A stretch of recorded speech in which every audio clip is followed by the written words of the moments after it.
ನಮಸ್ಕಾರ. ಚಿಕನ್ ಅಥವಾ ಮಟನ್ ಪಲಾವ್ ಮಾಡುವ ವಿಧಾನ.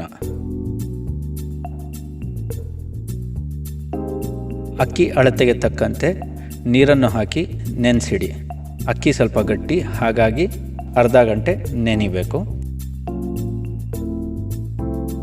ನಂತರ ಕುಕ್ಕರ್ ಅಥವಾ ಪಾತ್ರೆಗೆ ಟೇಬಲ್ನಲ್ಲಿ ನೀಡಿರುವ ಅಳತೆಗೆ ತಕ್ಕಂತೆ ಅಡುಗೆ ಎಣ್ಣೆ ಹಾಕಿ. ಅಡುಗೆ ಎಣ್ಣೆ ಸ್ವಲ್ಪ ಬಿಸಿಯಾದ ಮೇಲೆ ಟೇಬಲ್ನಲ್ಲಿ ನೀಡಿರುವ ಅಳತೆಗೆ ತಕ್ಕಂತೆ ಈರುಳ್ಳಿ ಹಾಕಿ. ಬ್ರೆಡ್ ಸ್ಲೈಸ್ ಥರ ತೆಳ್ಳಗೆ ಹೆಚ್ಚಿರಬೇಕು. ಈರುಳ್ಳಿ ಸ್ವಲ್ಪ ಕೆಂಪಗಾದ ಮೇಲೆ ನಮ್ಮ ಪಲಾವ್ ಮಸಾಲ ಪೇಸ್ಟನ್ನು ಹಾಕಿ. ನಮ್ಮ ಪಲಾವ್ ಮಸಾಲೆಗೆ ಉಪ್ಪು, ಖಾರ, ಹುಳಿ ಎಲ್ಲ ಕರೆಕ್ಟಾಗಿ ಆ್ಯಡ್ ಆಗಿರುತ್ತೆ. ನೀವು ಯಾವುದನ್ನು ಹಾಕೋ ಅವಶ್ಯಕತೆ ಇರಲ್ಲ. ಪೆಪ್ಪರು, ಪಲಾವ್ ಎಲೆ ಅಥವಾ ಚಕ್ಕೆ ಹಾಕುವ ಅಭ್ಯಾಸ ಇರುತ್ತೆ. ಅದೆಲ್ಲ ನಮ್ಮ ಮಸಾಲೆಯಲ್ಲಿ ಮುಂಚೆನೇ ಆ್ಯಡ್ ಆಗಿದೆ. ಪಲಾವ್ ಮಸಾಲ ಪೇಸ್ಟ್ ಹಾಕಿದ ಮೇಲೆ 2ರಿಂದ 3 ನಿಮಿಷ ತಿರುಗಿಸಿ. ಮಸಾಲೆಯಲ್ಲಿ ಸ್ವಲ್ಪ ತೇವಾಂಶ ಇರುತ್ತೆ, ಹಾಗಾಗಿ ಅದು ಡ್ರೈ ಆಗೋ ತನಕ ತಿರುಗಿಸ್ಬೇಕು. ಅಳತೆಗೆ ತಕ್ಕಂತೆ ಚಿಕನ್ ಅಥವಾ ಮಟನ್ ಹಾಕಿ.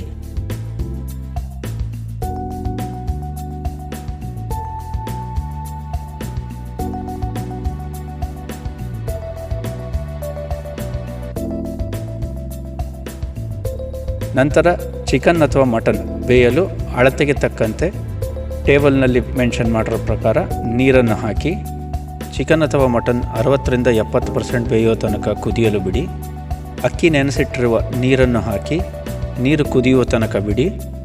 ನಂತರ ನೆನೆಸಿಟ್ಟಿರುವ ಅಕ್ಕಿಯನ್ನು ಹಾಕಿ ತಿರುಗಿಸಿ.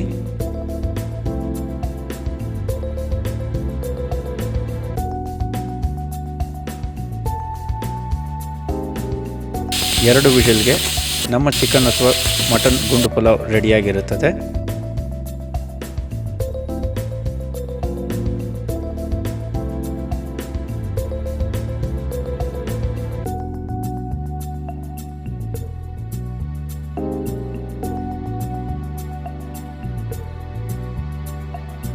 ಮೊಸರು ಬಜ್ಜಿಗೆ ಟೊಮ್ಯಾಟೊ, ಸೌತೆಕಾಯಿ, ಈರುಳ್ಳಿ, ಮೊಸರು ಹಾಗೂ ಉಪ್ಪು ಇದಿಷ್ಟನ್ನು ಹಾಕಿ ಮೊಸರು ಬಜ್ಜಿ ಮಾಡೋದು.